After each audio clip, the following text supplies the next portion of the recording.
Tired of waking up to the sound of a bear in your bedroom? Let's dive into the science of snoring. Snoring happens when the flow of air through your mouth and nose is partially blocked during sleep.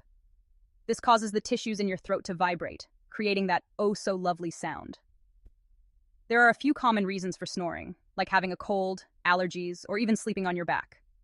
Sometimes it's just the way we're built, especially if we have a narrower airway. Lifestyle factors can play a role too. Drinking alcohol or being overweight can relax those throat muscles a bit too much. While snoring can be harmless, it can also be a sign of sleep apnea, which is more serious. So, if your snoring sounds like a freight train, it might be worth seeing a doctor. Got any snoring stories? Drop them in the comments. Sleep tight, and may your nights be peaceful and quiet.